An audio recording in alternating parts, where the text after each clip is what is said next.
Hi, Sunnies. Happy Monday. I hope you guys had a great weekend. Indulge me in my version of Tony's It Feels Good. I call it He Heals Good. Here we go. Moments that y'all share during your time of prayer. His love feels so right. God came through and changed your life. And you know He heals good.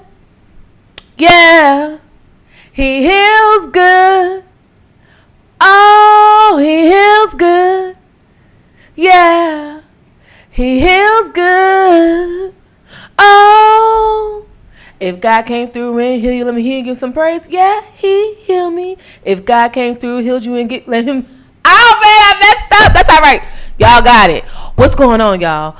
Welcome to Beaming Light. I am Danita. Beaming stands for bold, enlightened, aware, mature, insightful, nurturing, grateful. Light stands for loving, intelligent, generous, honest, and tactful. Welcome to my channel where I switch up song lyrics, connect them to my personal experiences and Bible verses to make it make sense in today's society. If God came through and healed you, let me hear you give some praise. Yeah, He healed me. If God came through and healed you, let me hear you give some praise. Yeah, He healed me. It's a little offbeat, but y'all get it. Because He heals good. All right, so let's get into the message of this video. We're going to look at Psalms chapter 41, verse 1 through 13. You know it feels good. Again, Psalms 41, 1 through 13. You know it feels good. He heals good. Yeah. He heals good. All right, so y'all, let's get into it. Let me write a couple of things down so I don't forget.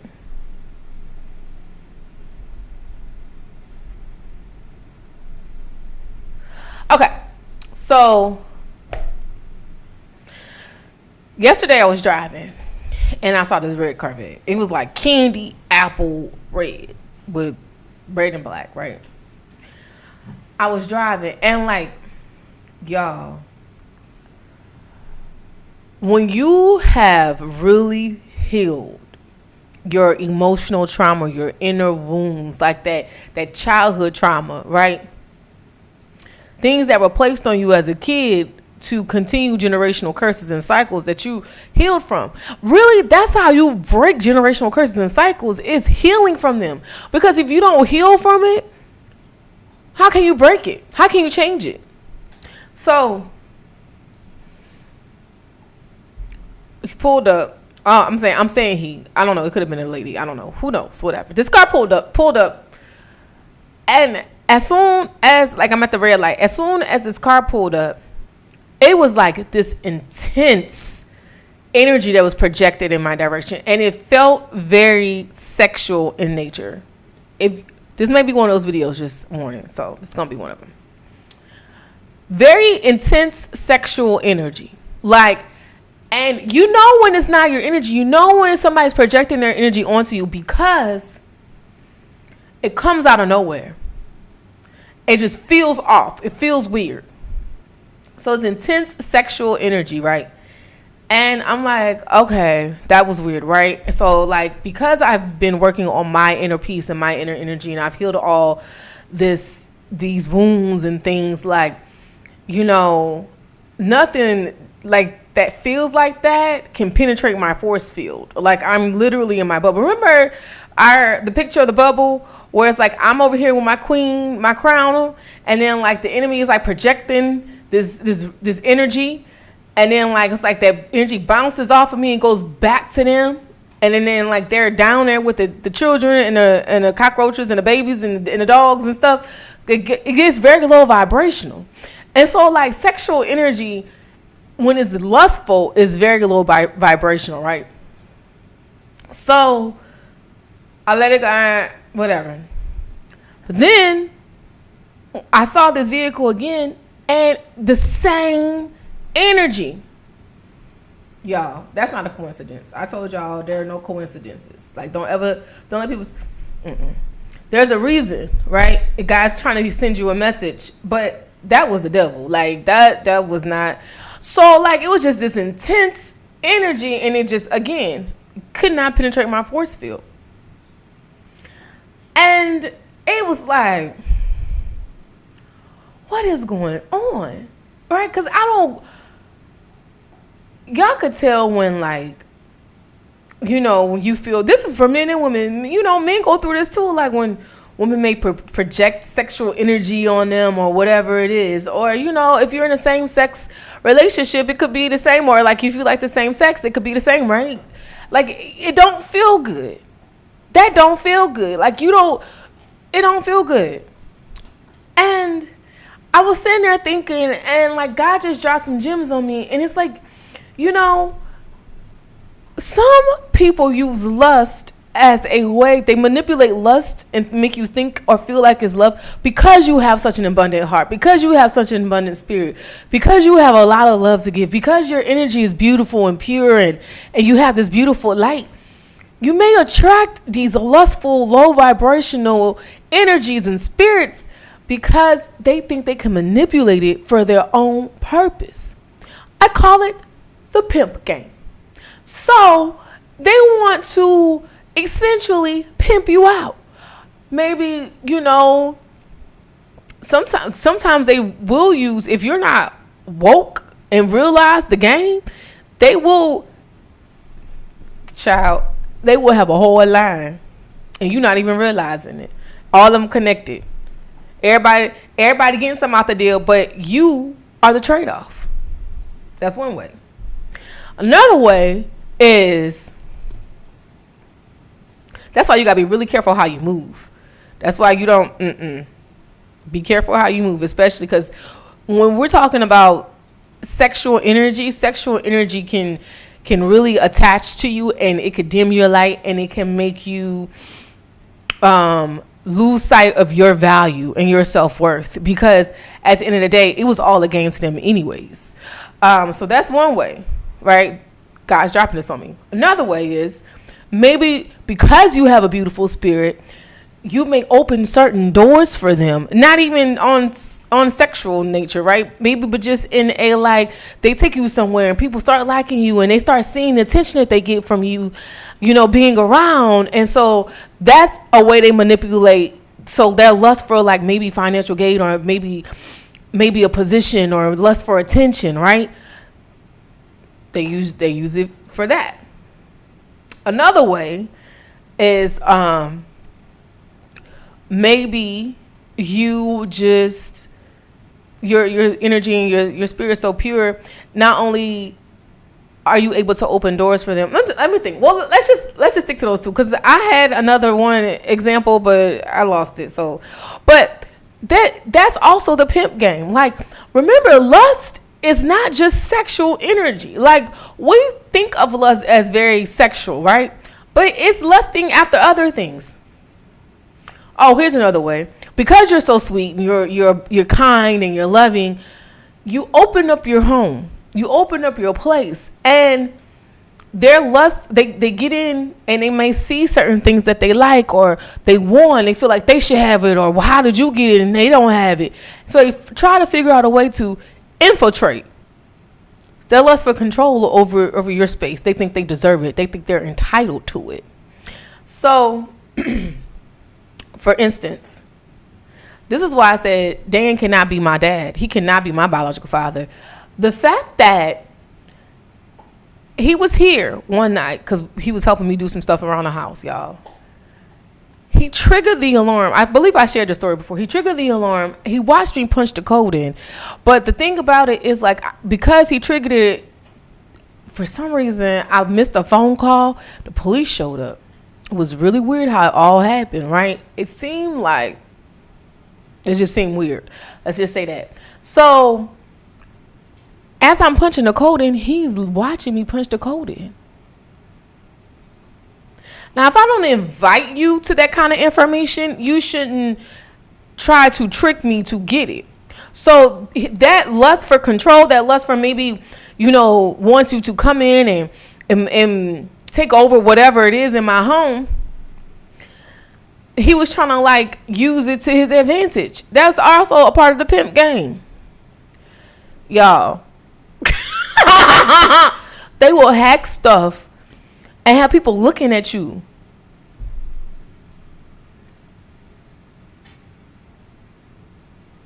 Hack your phones. They will hack stuff and have people look at you, monitoring you, trying to figure out what you got going on, listening to your conversations, oh well, like I said, maybe needing a favor or money. They'll try to trade you off. It's a part of the pimp game, child.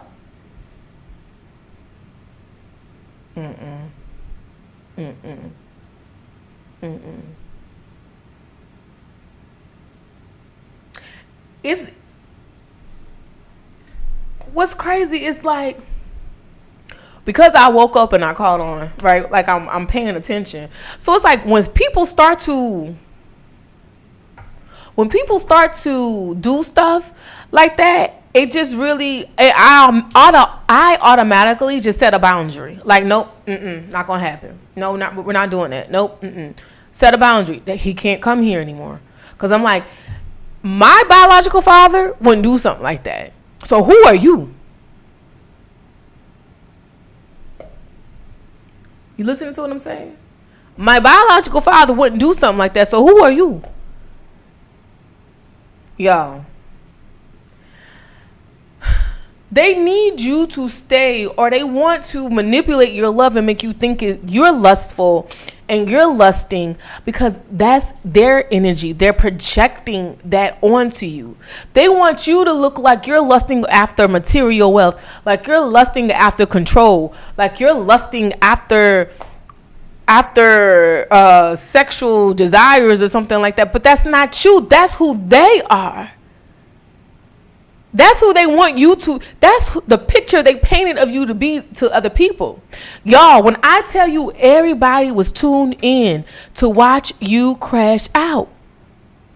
They had popcorn.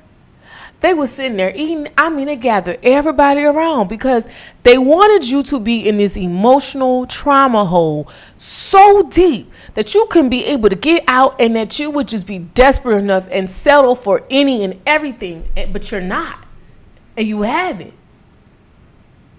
And when an L happens, you take the L. And I said, I got a big car, but I'm not taking no more L's for this. Like, I'm not taking, y'all not, I'm not the pawn in your game.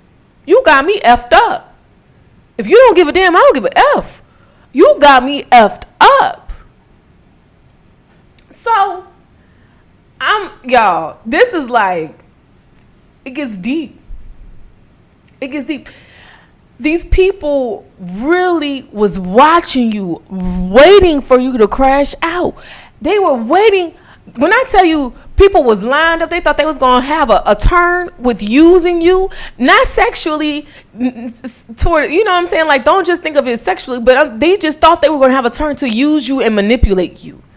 Maybe your finances, maybe your home, maybe your time, your energy, whatever it is. They thought they were going to able to pimp something out about you.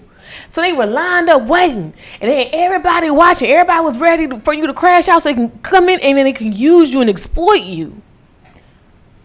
And guess what happened? They played themselves. Everything about them came out. Having everybody tune in to watch you, it put pressure on them because you never crashed out, because you healed. You healed, and it looks beautiful. You didn't crash out. You found your self-love. You found your self-worth. You found your value. They wanted you to humiliate yourself. They thought you were going to go in and just go crazy. For what? You don't have a reason to go crazy. You ain't do nothing to be crazy over. You ain't do nothing to be ashamed about. And if you did, hey, we all human. We make mistakes. You take that L, you move on. They thought they were going to able to use everything in the book to embarrass you, to use against you. Oh, especially sex. They love to use sex to weaponize against you. That is fun for them. That they think that is so fun. Oh, that's fun. Okay. But what's fun for you is your healing. What's fun for you is you found your joy, you found your peace. You are happy and content in your own world. They can send whatever energy they want to send your way. It can't penetrate your force field. It really shows their vibration. I don't care what kind of car somebody driving. I don't care how much money they have in their bank account. I don't care how they dress, what brands they have on. Like, and I like nice things. I'm not gonna say like nice things are nice. They're nice, but I don't care nothing about that. But they thought you did. They really did. But here's the thing, like, that doesn't define you. Your soul defines you. What your soul do? And you showed them. You stepped up. You healed. You did the hard work. It was hard. You had to really look at yourself. You had to really figure out, why do you keep attracting people? When Dan did that, I was like, this is a generational curse. Men will create, and some women, right?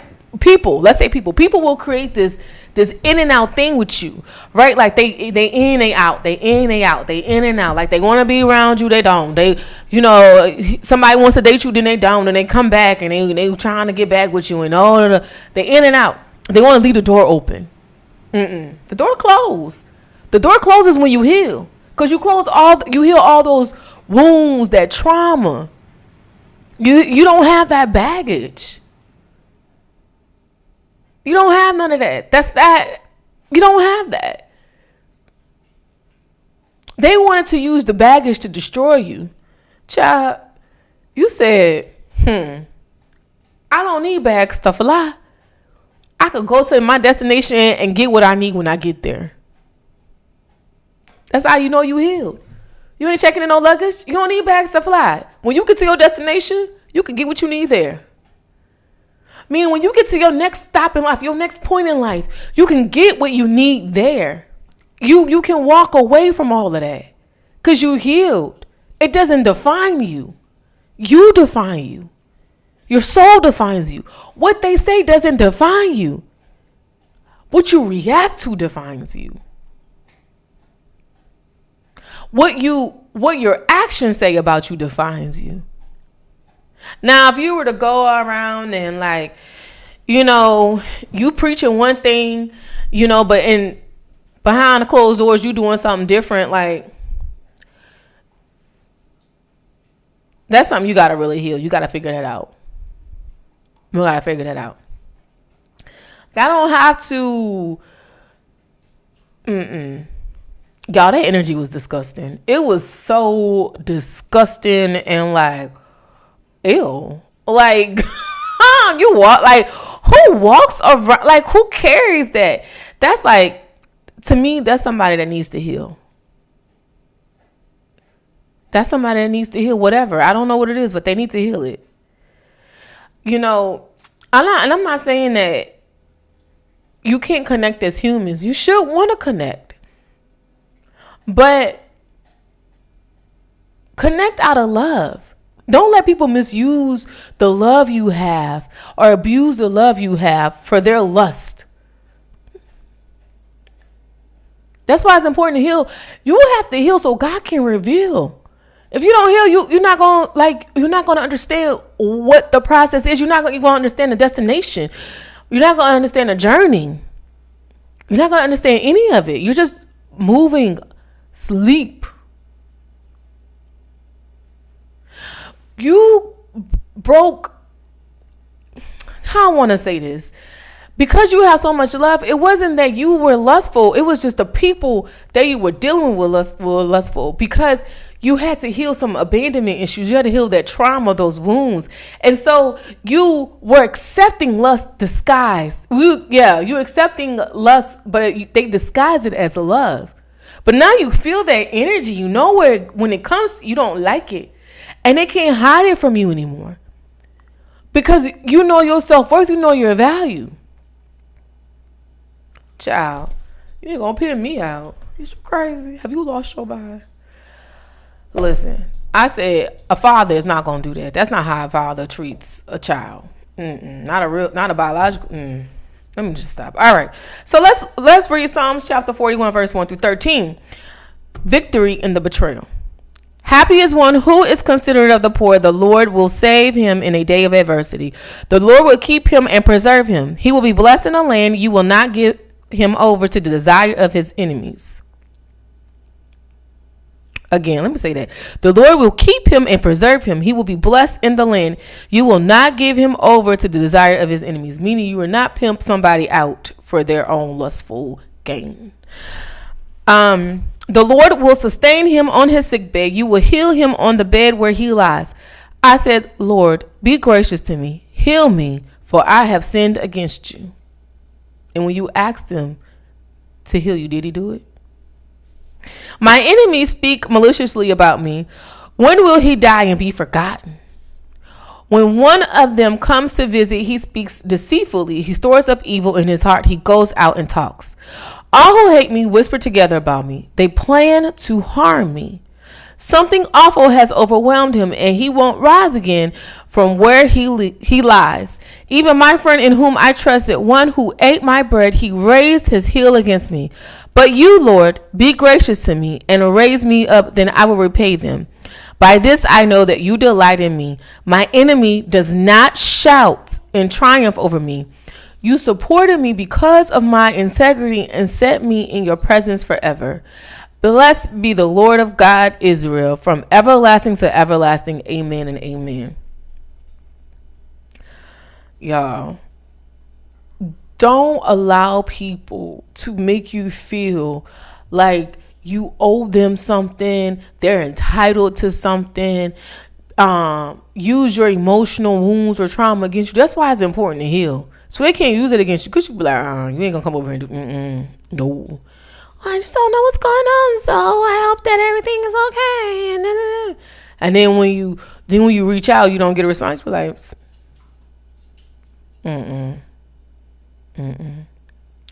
keep it over there.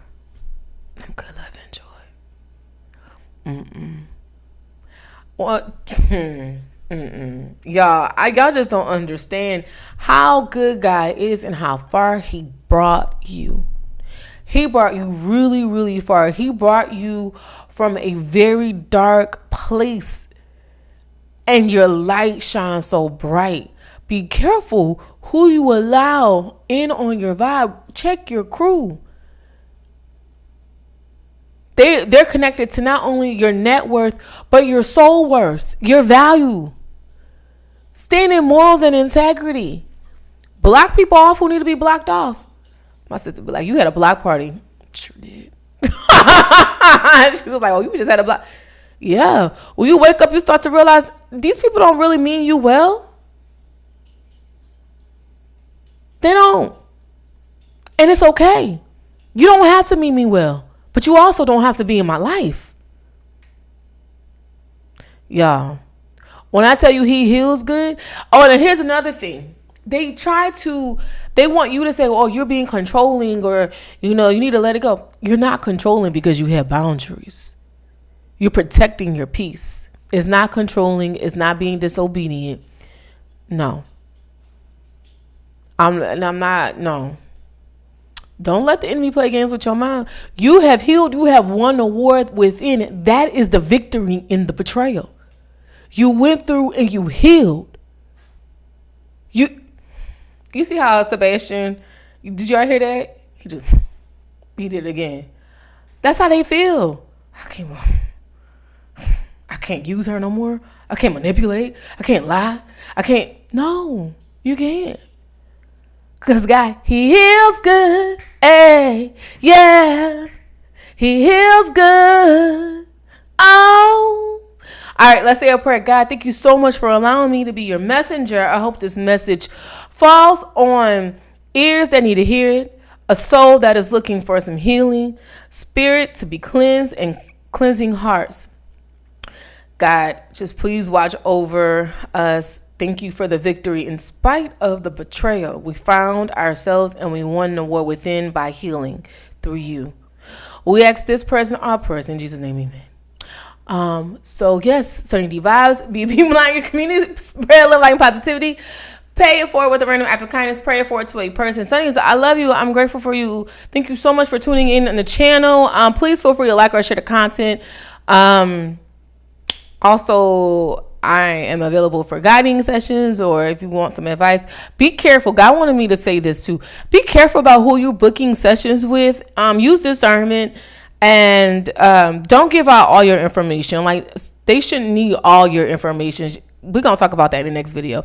But until then, until next time.